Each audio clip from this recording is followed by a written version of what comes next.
चलिए, तो आज हम लोग बात करने वाले हैं Indian state of forest report 2021 के बारे में। ISFR रिपोर्ट के बारे में बात करने वाले हैं, Indian state of forest report.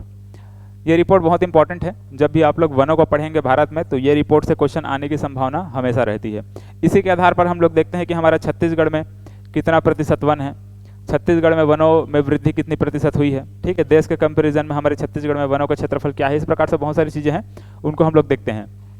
तो ये जो ISFR रिपोर्ट है, इसमें सबसे पहले याद रखिएगा कि ये द्विवार्षिक रिपोर्ट है।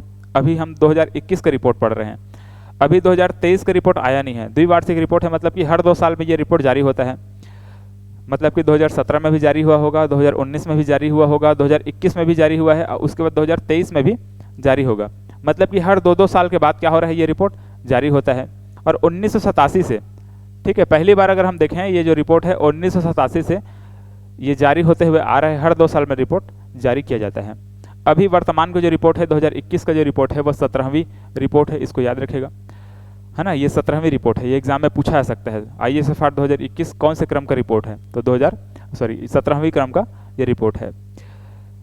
तो इसको भारतीय वन सर्वेक्षण द्वारा जारी किया जाता है, इसको भी आपको याद रखना होगा। इसके अलावा ये द्विवार्षिक रिपोर्ट है, ये चीज़ मैं आपको अभी समझा दिया। ठीक है, हर 2 साल में जारी होता है, भारतीय वन सर्वेक्षण इसको जारी करता है। चलिए, तो यहाँ तक हम लोगों ने समझा। देखो, अब इसके बाद हमको पहले समझना है वन आवरण को, है ना, मतलब कि फॉरेस्ट कवर को, और उसके बाद वृक्ष आवरण को, मतलब कि ट्री कवर। 2 चीज़ हमको यहाँ पर ध्यान देना है।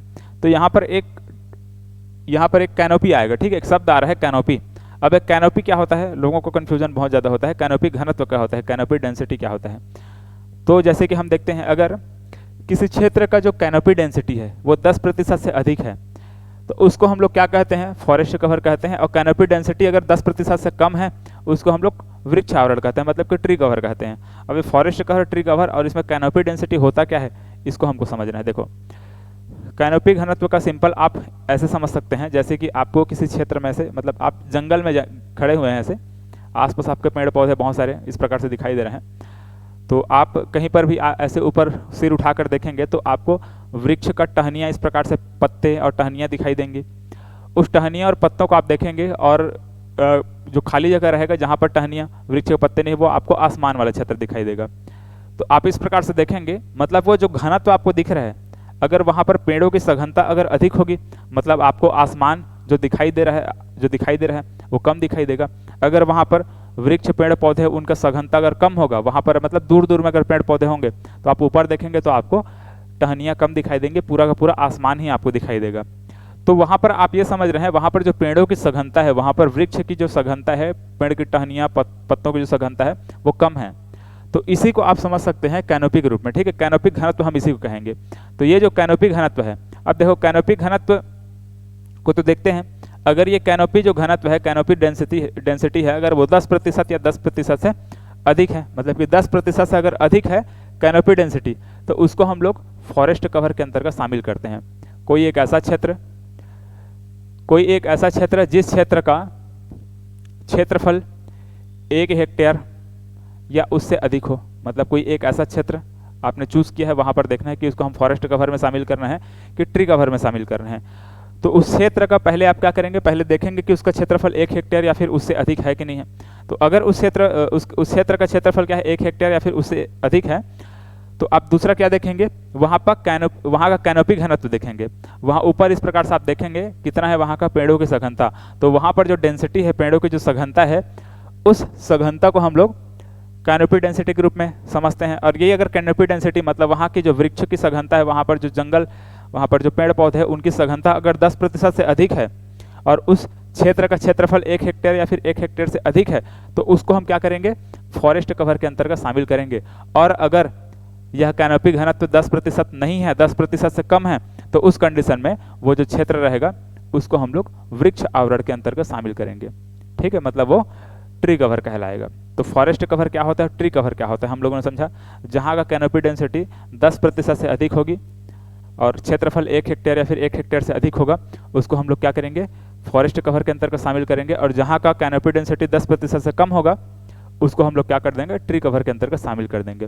कुल मिलाकर के कहने की बात यह है, आप इस प्रकार से जहाँ पर पेड़ पौधे जंगल इस प्रकार से आपको दिखाई दे रहे हैं, वहाँ पर आप ऊपर खड़े होकर इस प्रकार से देखेंगे, वहाँ पर जो पेड़ों की सघनता होगी, वृक्ष की टहनियाँ, पत्ते, इन सब की सघनता अगर आपको दिखाई दे रही है मतलब कि वहाँ का अगर सघनता मतलब कि कैनोपी डेंसिटी 10% से अधिक है तो फॉरेस्ट कवर में जाएगा, वो 10% से कम है तो ट्री कवर में जाएगा। ठीक है, ये आपको दो चीज़ बहुत इंपॉर्टेंट है, इसको समझना था।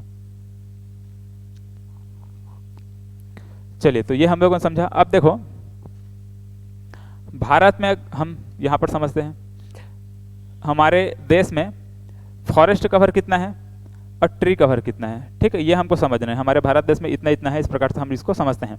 लेकिन इससे पहले याद रखिएगा, है ना, ये इंपॉर्टेंट चीज़, राष्ट्रीय वन नीति के अनुसार देश के 1/3, ठीक है, देश के 1/3 भाग मतलब कि 33% भाग में क्या होना चाहिए, वनों का विस्तार होना चाहिए।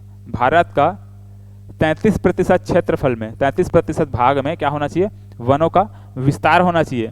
जबकि अभी अगर हम देखते हैं तो ये 33% ना होकर के 24.62% है। ठीक है, भारत में अगर हम देश में वनों एवं वृक्षों से आच्छादित जो क्षेत्र है अगर हम उसको देखते हैं तो ये क्या चीज़ है, 24.62% है। ठीक है, देखो 24.62%, इसको होना कितना चाहिए, 33% से ऊपर होना चाहिए। ठीक है, कम से कम 33% इतना होना चाहिए। तो इतना प्रतिशत ना होकर के कितना है, इतना प्रतिशत है। मतलब कि हमारा प्रयास अभी ये है कि हमारे भारत देश में जो वनों और वृक्षों की जो सघनता है उसको हम बढ़ाएं। ठीक है, मतलब कि अब ज़्यादा से ज़्यादा हम पेड़ लगाएं, ज़्यादा से ज़्यादा हम वृक्ष लगाएं, इस प्रकार से हमारी ये कोशिश है। मतलब कि जंगल की, मतलब कि वनों की जो सघनता है, वनों का जो क्षेत्र है उसको हमारा बढ़ाने का प्रयास है। ठीक है, राष्ट्रीय वन नीति के अनुसार देश में 1/3 भूभाग पर वनों का विस्तार होना चाहिए, लेकिन वनों का विस्तार अभी कितना है, 24.62% है। वन आवरण और वृक्ष आवरण, क्षेत्रफल में कुल वृद्धि। ठीक है, इसको बाद में समझेंगे। ठीक है, इसको बाद में समझेंगे, यहाँ पर समझिए। अब देखो, ये तो हम लोगों ने यहाँ पर जो समझा है ये वाला पॉइंट, ये वाले पॉइंट में हम लोगों ने वनों एवं वृक्षों से आच्छादित क्षेत्र को हम लोगों ने समझा, और हम लोगों ने क्या समझा, 24.62% है। अब यहाँ पर समझिए कि सिर्फ वन आवरण कितना है, मतलब कि वनों से आच्छादित क्षेत्र कितना है। तो भारत में अगर हम देखें, भारत के कुल क्षेत्रफल का, भारत के कुल क्षेत्र मतलब कि देश के कुल क्षेत्रफल का 21.71% जो क्षेत्र है वो वनों से आच्छादित है। मतलब कि वन आवरण अगर भारत में अगर आपसे पूछा जाएगा तो 21.71% है, 21.71%। इसको अगर क्षेत्रफल के आधार पर पूछा जाएगा तो ये 7,13,789। ठीक है, 7,13,789, इस प्रकार से आपको याद रखना है। ठीक है, मोबाइल नंबर की तरह आप चाहे तो इसको रट लें, जैसा भी याद करना है आप याद कर लें, लेकिन ये इंपॉर्टेंट है। ये क्या चीज़ है, भारत में जो कुल वनों का क्षेत्र है, मतलब कुल जो वन आवरण है, वनों का क्षेत्रफल नहीं, कुल वन आवरण, हम लोगों ने वन आवरण और वृक्ष आवरण दोनों को देखा है, मतलब कि फॉरेस्ट कवर और ट्री कवर हम लोगों ने दोनों को देखा है।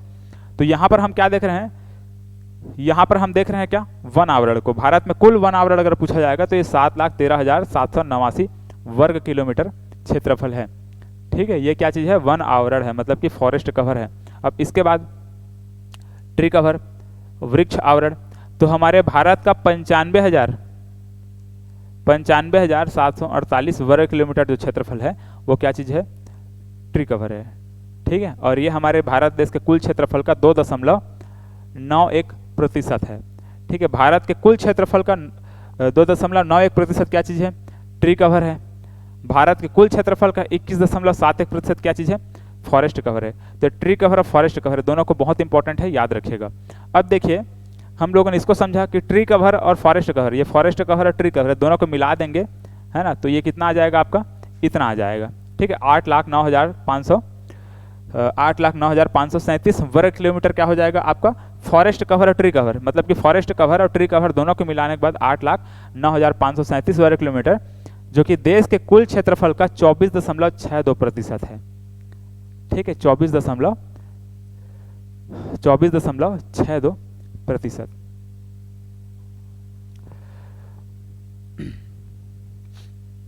चलिए, मतलब आप चाहें तो इसको आप जोड़ कर देखिए, इसको और इसको आप जोड़ करके देखिए। ठीक, इसको जोड़ेंगे तो कितना आ जाएगा, ये आपका 2, 6 और इतना 24.62%। ठीक है, ये आया 24, मतलब कि आपका ये वन आवरण, ये वन आवरण और वृक्ष आवरण, ये दोनों को जब जोड़ेंगे तो कुल आपका ये जो वनों और वृक्षों से आच्छादित जो क्षेत्रफल है वो हमारे निकल जाएगा। तो ये हमारे लिए इंपॉर्टेंट है, मतलब हमारे लिए यहाँ पर हम सबसे ज़्यादा इंपॉर्टेंट अगर फैक्ट आपसे पूछा जाए तो ये 24.62% है। ठीक है, क्या है ये 24.62%। हमारे भारत का कुल क्षेत्रफल का 24.62% जो क्षेत्र है वो वनों और वृक्षों से आच्छादित है। हमारे भारत का 21.71% क्षेत्रफल सिर्फ वनों से आच्छादित है। ठीक है, वन आवरण है। हमारे भारत का 2.91% वृक्षों से आच्छादित है, मतलब कि ट्री कवर है। ठीक है, तो इस प्रकार से हम लोगों ने ट्री कवर, फॉरेस्ट कवर, इन सब चीज़ों को समझा। मैंने आपको और क्या बताया था कि राष्ट्रीय वन नीति के अनुसार 1/3 भाग क्या होना चाहिए, वनों और वृक्षों से आच्छादित होना चाहिए, लेकिन अभी कितना है, ये 24.62% है। ठीक, चलो इस प्रकार से इसको हमारी उद्देश्य है बढ़ाने की। अब देखिएगा,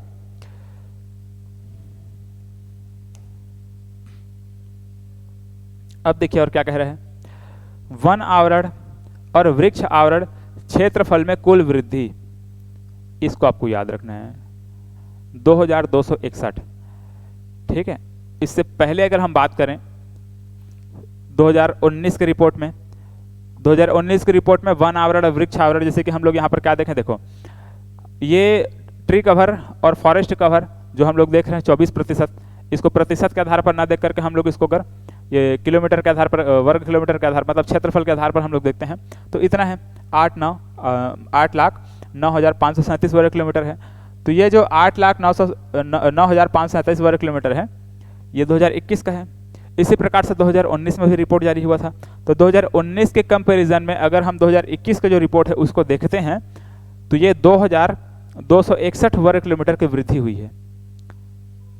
ठीक है, 2261 वर्ग किलोमीटर की वृद्धि हुई है ना, इसको याद रखना है आपको। तो 2261 वर्ग किलोमीटर की वृद्धि हुई है, मतलब कि ये वन आवरण और वृक्ष आवरण में कुल वृद्धि, ठीक है, ये वृद्धि को बता रहा है। वन आवरण और वृक्ष आवरण में कुल वृद्धि को बता रहा है ये, इसको आपको बहुत इंपॉर्टेंट है, इसको याद रखिएगा। ये एग्जाम में कई बार पूछा जाता है। ठीक है, कई बार पूछा जाता है, अलग अलग एग्जाम में पूछा जाता है, तो आपको इसको विशेष करके ध्यान में रखना है। ठीक है, चलिए यहाँ तक हम लोगों ने समझा। अब इसके बाद देखिए, अब कुछ सिंपल चीजें हैं। सिंपल चीजें मतलब कि जैसे कि कितना हमारे भारत में जो वनों की वृद्धि हुई है ना, क्षेत्रफल में, वनों के क्षेत्रफल में वृद्धि हुई, हम ये समझें अभी, है ना, 2019 से लेकर के 2021 तक में वनों में वृद्धि हुई है। अब उस वृद्धि में सबसे अधिक वृद्धि करने वाला जो राज्य है वो कौन सा है, आंध्र प्रदेश। यहाँ पर 647 वर्ग किलोमीटर की वृद्धि हुई है। आंध्र प्रदेश में वनों में वृद्धि 2019 से लेकर के 2021 तक का सबसे अधिक हुई है। कितना हुआ है, 647 वर्ग किलोमीटर की वृद्धि हुई है। इसके बाद तेलंगाना 632 वर्ग किलोमीटर की वृद्धि हुई है। इसके बाद ओडिशा 537 वर्ग किलोमीटर की वृद्धि हुई है। तो ये राज्य ऐसे हैं जो कि ये जो वन क्षेत्रफल में वृद्धि करने वाले शीर्ष वाले राज्य हैं। ठीक है, मतलब कि आंध्र प्रदेश, तेलंगाना, ओडिशा, ये 3 राज्यों को आपको याद रखना है। अब ये वृद्धि कितना हुआ है उसको हम लोगों ने देख लिया। अब भारत के 5 शीर्ष वन आवरण वाले ऐसे राज्यों को हमको देखना है। ठीक है, मतलब कि ये 5 ऐसे राज्य हम अभी यहाँ पर देखने वाले हैं जहाँ पर क्या है, वन आवरण सबसे अधिक है।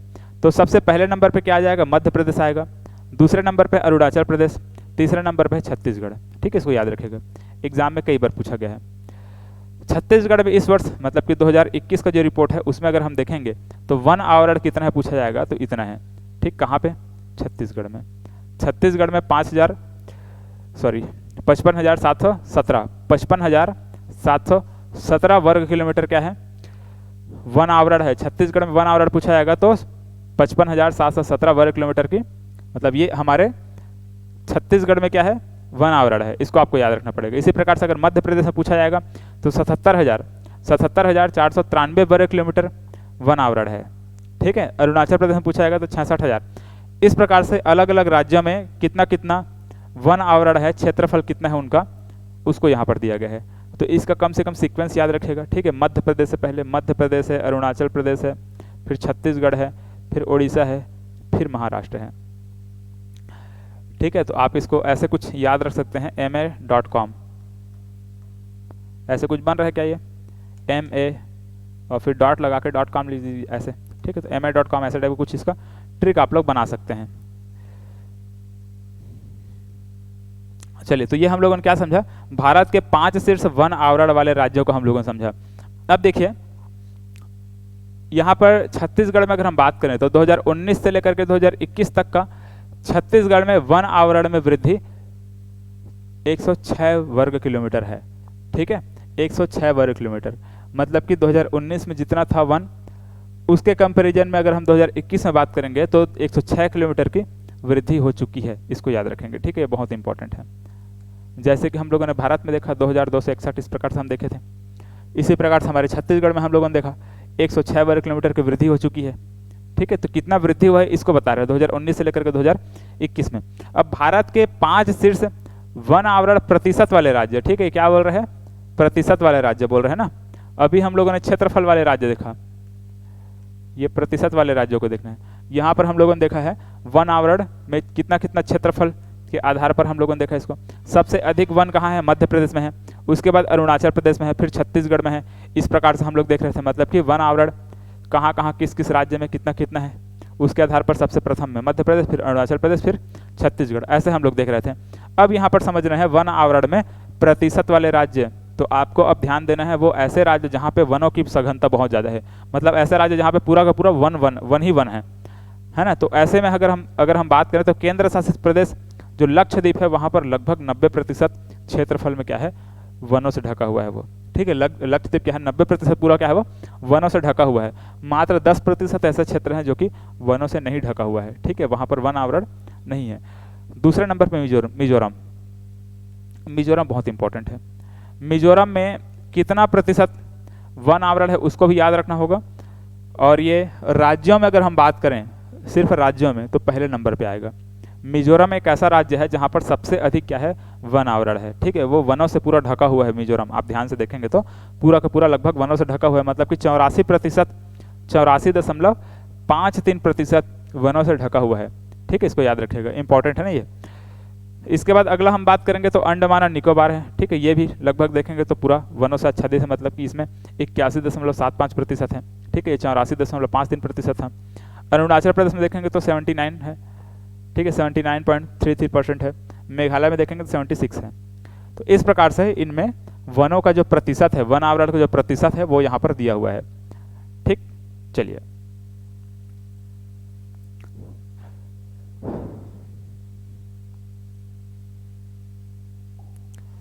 अब देखिए कुछ और इंपॉर्टेंट चीज, जैसे कि कभी कभार पूछ देता है मैंग्रोव वनस्पति के बारे में। मैंग्रोव वनस्पति पूछ देता है तो हमारे भारत में मैंग्रोव वनस्पति के क्षेत्रफल पूछा जाएगा तो 4,992 वर्ग किलोमीटर याद रखिएगा। भारत में मैंग्रोव वनस्पति कितना है, 4,992 वर्ग किलोमीटर है 2021 के रिपोर्ट के आधार पर ना, जो कुल भौगोलिक क्षेत्रफल का 0.15% है। 0.15%, भारत के कुल भौगोलिक क्षेत्रफल का 0.15% है, जिसमें 2019 की तुलना में 2021 में अगर हम देखें, 2019 की तुलना में 2021 में हम देखें तो 17 वर्ग किलोमीटर की वृद्धि हुई है, ठीक है। वृद्धि कितनी हुई है, मैंग्रोव वनस्पति में पूछा जाएगा तो 17 वर्ग किलोमीटर की मैंग्रोव वनस्पति में वृद्धि हुई है 2019 से लेकर के 2021 में अगर हम देखें तो। भारत में सर्वाधिक मैंग्रोव क्षेत्र कहाँ है पूछा जाएगा तो पश्चिम बंगाल, गुजरात, अंडमान और निकोबार, यहाँ पर है। भारत में सबसे अधिक अगर मैंग्रोव वनस्पति पूछा जाएगा तो पश्चिम बंगाल में है, फिर गुजरात में, अंडमान और निकोबार में, यहाँ पर क्या है, मैंग्रोव वनस्पति अधिक है। वन रिपोर्ट 2021 में, ठीक है। अब अगला फैक्ट यहाँ पर देखिए, वन रिपोर्ट 2021 में, मतलब कि ISFR रिपोर्ट 2021 में 52 टाइगर रिजर्व में वन आवरण का आकलन किया गया। सर्वाधिक वन वृद्धि वाले टाइगर रिजर्व बक्सा, ठीक है, पश्चिम बंगाल में जो बक्सा टाइगर रिजर्व है ना, उसको याद रखिएगा। पहला क्या, बक्सा टाइगर रिजर्व, उसके बाद है अन्नामलाई, उसके बाद क्या है, इंद्रावती टाइगर रिजर्व। तो ये 3 टाइगर रिजर्व ऐसे हैं जहां पर क्या है, सर्वाधिक वनों में वृद्धि हुई है, ठीक है। ये टाइगर रिजर्व ऐसे हैं जहां पर क्या हुई है, वनों में वृद्धि हुई है। ठीक है। तो इस प्रकार से इसको भी आपको दिमाग में रखना पड़ेगा। टाइगर रिजर्व में कौन कौन से टाइगर रिजर्व यहाँ पर वनोवृद्धि हुई है। इसी प्रकार से हम लोग मैंग्रोव वनस्पति को यहाँ पर देखा। ठीक है, एक बार शुरू से आखिर तक हम लोग हल्का फुल्का रिवीजन करते हैं। 2021 की रिपोर्ट हम लोग देख रहे हैं। ये 1987 से जारी हो रहा है। ये रिपोर्ट ISFR रिपोर्ट 1987 से जारी हो रहा है। इस बार का जो रिपोर्ट है 2021 को जो रिपोर्ट है वो 17वीं क्रम का रिपोर्ट है। भारतीय वन सर्वेक्षण द्वारा जारी किया जाता है। हर 2 साल में रिपोर्ट जारी होता है। वन आवरण क्या चीज़ है हम लोगों ने समझा, जिसका कैनोपी डेंसिटी 10% से अधिक हो और क्षेत्रफल 1 हेक्टेयर या 1 हेक्टेयर से अधिक हो, उसको हम लोग क्या कहते हैं, वन आवरण के अंतर्गत शामिल करेंगे। और अगर कैनोपी डेंसिटी 10% से कम है उस कंडीशन में उसको हम लोग क्या करते हैं, वृक्ष आवरण के अंतर्गत हम लोग शामिल करते हैं। फॉरेस्ट कवर अगर भारत में पूछा जाएगा तो इतना है, जो कि कुल देश के क्षेत्रफल का 21.71% है। ट्री कवर पूछा जाएगा तो 95,748 है। ठीक है, 95,748 वर्ग किलोमीटर है। देश के कुल क्षेत्रफल का 2.91% है। देश में अगर कुल वन आवरण और वृक्ष आवरण मतलब फॉरेस्ट कवर ट्री कवर दोनों को मिलाकर अगर पूछा जाएगा तो ये 8,09,537 है, जो कि कुल क्षेत्रफल का 24.62% है। राष्ट्रीय वन नीति के अनुसार भारत का जो क्षेत्रफल है मतलब कि देश के कुल क्षेत्रफल का 33% जो क्षेत्र है वो वनों से आच्छादित होना चाहिए, लेकिन हमारे अभी भारत में देखें तो 24.62% है। वन आवरण वृक्ष आवरण में वृद्धि की अगर बात करें तो 2261 है, मतलब कि 2261 है, ये हम लोगों ने देखा। वन क्षेत्र में वृद्धि करने वाले शीर्ष राज्य हम लोगों ने देखा। 5 शीर्ष वन आवरण वाले राज्य हम लोगों ने देखा। इसके बाद यहाँ पर शीर्ष वन आवरण प्रतिशत वाले हम लोगों ने राज्य देखा। बाकी फिर ये मैंग्रोव वनस्पति के बारे में हम लोगों ने बात किया। तो ये बहुत इंपॉर्टेंट चीज़ों को हम लोगों ने यहाँ पर डिस्कस किया। ISFR रिपोर्ट 2021 के आधार पर हम लोगों ने जो भी चीज़ें हैं उनको देख लिया। चलिए अगले क्लास में कुछ और टॉपिक के बारे में डिस्कस करेंगे। आज के लिए बस इतना ही। धन्यवाद।